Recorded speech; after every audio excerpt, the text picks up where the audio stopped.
కృష్ణా గుంటూరు జిల్లా ఉమ్మడి అభ్యర్థి పట్టభద్రుల ఎన్నికల్లో పోటీ చేస్తున్న ఆలపాటి రాజేంద్ర ప్రసాద్ గారికి మద్దతు తెలుపుతూ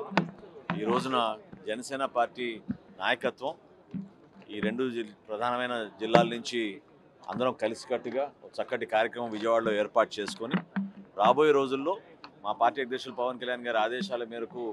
క్షేత్రస్థాయిలో ఏ విధంగా మనం సమాయత్తం చేసుకుని సమన్వయపరుచుకుంటూ కూటమి అభ్యర్థి కోసం అందరం కలిసి పనిచేయాల్సిన సందర్భాన్ని అందరికీ కూడా గుర్తు చేయడం జరిగింది. ప్రతి ఒక్కరూ ఒక బాధ్యతతోటి వివిధ శాసన సభలో ఉన్న మా గౌరవ శాసనసభ్యులు, అదేవిధంగా పార్లమెంట్ సభ్యులు, అనేక పదవుల్లో ఉన్న మా నాయకులు అందరూ కూడా కలిసికట్టుగా ఈ ఎన్నికల్లో పాల్గొని ఘన విజయం సాధించే విధంగా మా కూటమి అభ్యర్థులందరినీ కూడా ఒక ధైర్యం నింపే విధంగా మేము ముందుకు తీసుకెళ్తాం. ఇక్కడ చాలా సింపుల్, గత 8 సంవత్సరాల నుంచి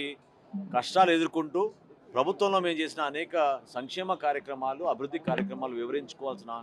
బాధ్యత మా పైన ఉంటుంది. రాబోయే రోజుల్లో ఏ విధంగా చక్కటి ఉపాధి అవకాశాలు కల్పించగలుగుతాం, యువతకు భరోసా కల్పించే విధంగా పెట్టుబడులు తీసుకొస్తాం.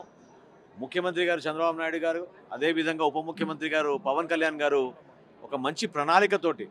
రాష్ట్రాన్ని కాపాడుకోవాలి, అభివృద్ధి చేయాలనే ఆలోచనతో ముందు తీసుకెళ్తున్న తరుణంలో మీ అందరం కూడా పార్టీ పరంగా ఒక బాధ్యత తీసుకుని మా